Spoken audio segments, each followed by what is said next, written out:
جب حضرت امام حسین اور دوسرے آیان و انصار کو شہید کر دیا گیا تو ان کے سر نیزوں کی نوک پہ چڑھا دیے گئے۔ حضرت امام حسین کا کٹا ہوا سر اور باقی 71 افراد کے کٹے ہوئے سر نیزوں کی نوک پہ، اور 10 سواروں کو ابن سعد نے کہا کہ ان کو رون دو، اور گھوڑوں کی ٹاپوں تلے حضرت امام حسین رضی اللہ تعالیٰ عنہ اور ان کے آوان و انصار کو جو ہے وہ روندا گیا، حتیٰ کہ ان کی استخوان مبارک، ان کی ہڈیاں بھی چور چور ہو گئیں۔ روننے سے قبل ان کا لباس اتار لیا، ان کے کپڑے اتار لیے گئے۔ اللہ اکبر، کیسی دردناک گھڑیاں تھیں۔ یزید کا صرف یہی بد کرداری کا مرحلہ نہیں تھا، اس کربلا کے صحرا کے اندر یزید نے جس طرح امام حسین رضی اللہ تعالیٰ عنہ کو شہید کیا اور حضرت امام حسین کے خاندان کو شہید کیا، جب مدینہ المنورہ پر یزید نے مسلم بن عقبہ کو مقرر کیا، جس کو بزرگوں نے مصرف بن عقبہ کہا ہے، تو اس کو کہا 3 دن تک مدینے کا حرم تمہارے لیے حلال ہوگا، جو چاہو تم کرنا، اور شامی فوجوں کو اجازت ہوگی۔ تو وہاں بھی انہوں نے 10,000 تابعین اور 700 صحابہ کو شہید کیا۔ حضرت ابو سعید خدری رضی اللہ تعالیٰ عنہ گھر سے باہر نکلے، کافی بوڑھے ہو چکے تھے، تو انہوں نے حضرت ابو سعید خدری کو پکڑ لیا، کہا تم کون ہو؟ کہا مجھے ابو سعید خدری کہتے ہیں۔ تو کہا ہاں تمہارا نام سنا ہے، اور داڑھی سے پکڑ کے کھینچا اور کہا کہ ہے تمہارے پاس جو ہمیں دو؟ تو کہا کہ میرے پاس تو کچھ بھی نہیں، میں تو فقیر آدمی ہوں۔ تو ان کے گھر ان کو لے گئے، تو 2 کبوتر رکھے تھے حضرت ابو سعید خدری نے، تو وہ کبوتر لوٹ کے لے گئے۔ اللہ اکبر۔ حضرت ابن سنان رضی اللہ تعالیٰ عنہ کو، جو حضور کے علم بردار تھے فتح مکہ کے دن، ان کو ستو پہلے پلائے اور پھر ان کی گردن کاٹی گئی، اور کہا یہ ہے وہ ستو جو تم زندگی میں آخری بار پیو گے۔ ایک گھر میں داخل ہوئی شامی فوج، تو ایک خاتون کے ابھی بچہ پیدا ہوا تھا، اور قابلہ نے، داہیہ نے وہ بچہ ماں کی چھاتی پہ لٹایا، اور وہ ماں کا پہلا دودھ پی رہا تھا۔ تو یہ جا کے کہنے لگے نکالو تمہارے پاس جو کچھ ہے۔ تو اس خاتون نے کہا تم جانتے ہو یہ بچہ کون ہے؟ تو انہوں نے کہا ہم نہیں جانتے۔ کہا یہ حضرت ابن ابی کبشہ انماری رضی اللہ تعالیٰ عنہ کا بچہ ہے، اور یہ وہ صحابی ہیں کہ جو بیت الشجرہ کے موقع پہ حضور کے ہاتھ پہ بیعت کرتے ہیں۔ انہوں نے اس چیز کا لحاظ نہ کیا کہ جو کچھ ہے وہ ہمیں دو، ورنہ تیرے بچے کو نہیں چھوڑیں گے۔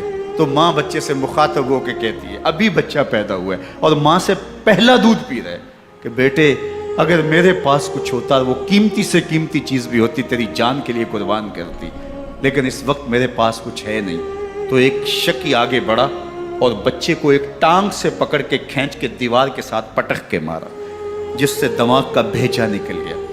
کیا کیا زیادتیاں نہیں کی۔ 700 صحابہ حرہ کے واقعہ میں شہید کیے یزید نے، اور 10,000 تابعین شہید کیے۔ مسجد نبوی میں ممبر رسول کے ساتھ گھوڑے باندھے، اور وہ ممبر رسول اور مصلی رسول کے قریب لید کرتے رہے۔ حضرت سید عبد المسیب فرماتے ہیں میں نابینا تھا اور حضور کے روضہ انور کے پاس بیٹھا تھا، اور یزید کے سپاہی آتے، جو بھی مسجد میں نظر آتا پکڑ کے لے جاتے، مجھے نابینا سمجھ کے چھوڑ دیتے، لیکن میں پریشان تھا کہ ظہر کا وقت ہوگا، عصر کا وقت ہوگا، مغرب عشاء کا وقت ہوگا، نہ اذان نہ اقامت نہ جماعت، تو کیسے مجھے پتہ چلے گا کہ نماز کا وقت ہو گیا، اور کیسی میری نمازوں کا کیا بنے گا؟ میں اس فکر میں بیٹھا تھا۔ لم ازل اسمع الاذان والاقامت من قبر رسول اللہ صلی اللہ علیہ وآلہ وسلم۔ فرماتے ہیں جب بھی پھر نماز کا وقت آیا، گنبد خضرا سے اذان کی بھی آواز آئی، اقامت کی بھی آواز آئی۔ 3 دن تک مسجد نبوی کے اندر گھوڑے بندے رہے، اور مدینہ کی حرمت پامال کی۔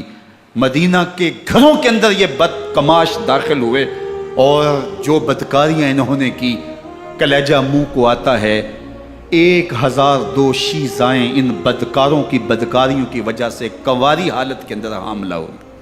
3 دن تک مدینے کا حرم انہوں نے پامال کیا، اور پھر مکہ المکرمہ میں کعبہ اللہ پر گولے برسائے، اور کعبہ کا غلاف جل گیا۔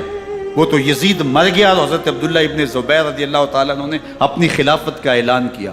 یزید کے یہ کرتوت تھے، ادھر اہل مدینہ کو ستایا، ادھر اہل مکہ کو ستایا، اور رسول اللہ صلی اللہ علیہ وسلم کے خانوادے کی بے حرمتی اور توہین کی۔ نہ صرف انہیں قتل کیا گیا، ان کی لاشوں پہ گھوڑے دوڑائے۔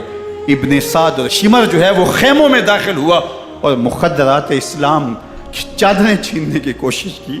حضرت زینب سلام اللہ علیہ نے مخاطب ہو کے کہا، ہمارے چہرے کے رکھوالے چلے گئے ہیں، ظالم تو خیال نہیں کرتا ہم رسول اللہ کی بیٹیاں ہیں۔ حضرت شہربانو، حضرت زین العابدین اور حضرت زینب سلام اللہ علیہ، ان تینوں کو ایک اونٹ پہ باندھا گیا اور باقی اونٹوں پہ باقی سادات کو، حضور کی شہزادیوں کو باندھا گیا، رسیوں میں جکڑا گیا اور اونٹوں پہ باندھ کر کے کوفے کی جانب آگے آگے شہیدوں کے سر چل رہے ہیں اور پیچھے یہ قافلہ چل رہا ہے۔ اور جب یہ قافلہ وہاں سے گزرا جہاں لاشیں پڑی تھی، امام زین العابدین 14 سال کے تھے اور بیمار تھے اور ان کا حوصلہ نہ ہوا، وہاں غشی ان کے اوپر آنے لگی۔ اور وہ منظر ابن کثیر نے، باقی لوگوں سب نے لکھا ہے کہ پھر جب ان کی یہ حالت ہوئی تو پھر سیدہ زینب سلام اللہ علیہ، جنہوں نے ابھی تک بڑے حوصلے کے ساتھ ساری مشکلات کا مقابلہ کیا تھا، اب ان کے بندھن ٹوٹ گئے اور آنکھوں سے آنسو بہنے لگے اور سیدہ زینب تھے امام حسین رضی اللہ تعالیٰ عنہ کی لاش پہ کھڑے ہو کے، اور وہ روندی ہوئی لاش، ٹوٹی ہوئی ہڈیاں اور وہ برینا بدن، کٹا ہوا سر نیزے کی نوک پہ اور لاش یہ پڑی ہے، تو حضرت سیدہ زینب نے مدینے کی طرف منہ کر کے جو ہے وہ حضور سے فریاد کی، یا محمد آہو، یا محمد آہو، ھذا حسین بالآراء مزمل بالدماء، یا محمد آہو بناتوں کا سبایا۔ یا رسول اللہ، اے پیارے آقا، یا جدہ ہو، اے ہمارے نانا محترم، یہ دیکھیے آپ کا حسین پڑا ہوا ہے، بدن سے کپڑے اتار لیے گئے، خاک ہوائیں اڑا رہی ہیں اور اس کے اوپر چادر جو ہے وہ مٹی کی پڑ گئی ہے۔ حضور آپ کی اولاد کاٹ دی گئی اور پھر کہا بناتوں کا سبایا، حضور دیکھیے آپ کی بیٹیوں کے ہاتھ باندھ دیے گئے ہیں، اونٹوں پہ کس دیا گیا ہے، سر شہیدہ آگے آگے چل رہے ہیں اور حضرت سیدنا امام حسین کا آگے آگے سر ہے۔ راستے کے اندر ایک جگہ آئی، رات گزری اور ان کو اتارا گیا۔ رات کا موقع تھا، ایک خاتون آئی اور اس نے کوئی کھانا پیش کیا ان کو اور کہا کہ میں کسی زمانے میں حضرت سیدہ فاطمہ زہرا کی نوکری کیا کرتی تھی، ان کی لونڈی تھی، ان کی کنیز تھی، اور آج مجھے پتہ چلا کہ آپ لوگ گزر رہے ہیں تو میں نے کہا کہ میں اپنی مخدومہ کے خاندان کی خدمت کروں۔ اور پھر اس نے کہا کہ اس وقت سیدہ کی گود میں ایک 6-7 ماہ کی بچی تھی جس کو زینب کہا کرتے تھے، تو سیدہ زینب نے کہا کہ اماں اگر پہچانتی ہو تو وہ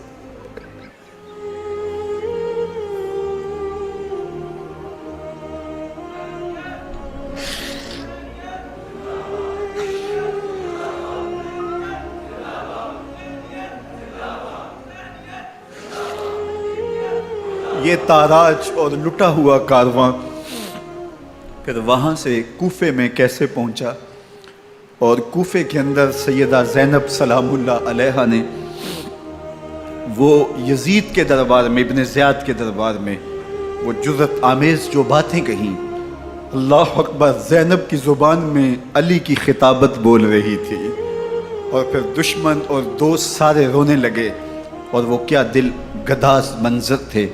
اور پھر یہ سروں کا قافلہ اور سادات کرام کا مشکیں کسی ہوئی ہیں اور اونٹوں پہ باندھے ہوئے، ان کو وہاں سے پھر قادسیہ اور قادسیہ سے پھر دمشق یزید کے دربار میں پہنچایا گیا، اور وہاں سے یہ لٹے ہوئے خانمہ برباد تاراج لوگ مدینہ المنورہ میں کیسے پہنچے، اور اہل مدینہ نے کیسے استقبال کیا، اور وہ منظر کتنا دل گداز تھا جب اہل مدینہ زینب سے پوچھتے تھے زینب حسین کہاں ہے؟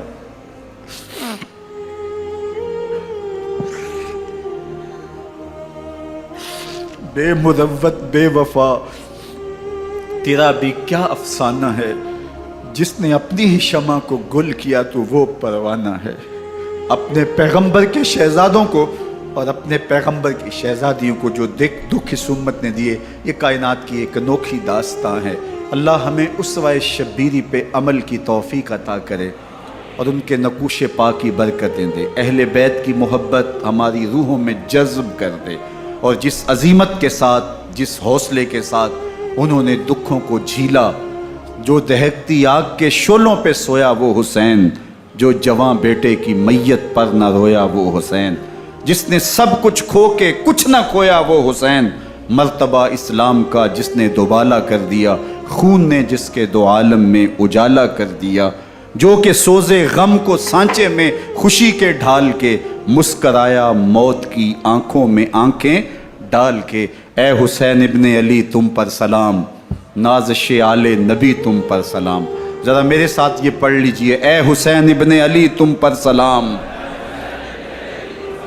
نازش آل نبی تم پر سلام، تم پہ لاکھوں رحمتیں لاکھوں سلام، اے شہیدان محبت کے امام، لالا گوں لالا بدن لالا کفن، اے چمن اندر چمن، زندگی ہی زندگی تیری حیات، اے حیات اندر حیات، افتخار ملت بیضا ہے تو، رب کعبہ کی قسم یکتا ہے تو، فخر کا دل میں دریچہ باز کرنا چاہیے، جن کا تو آقا ہے ان کو ناز کرنا چاہیے۔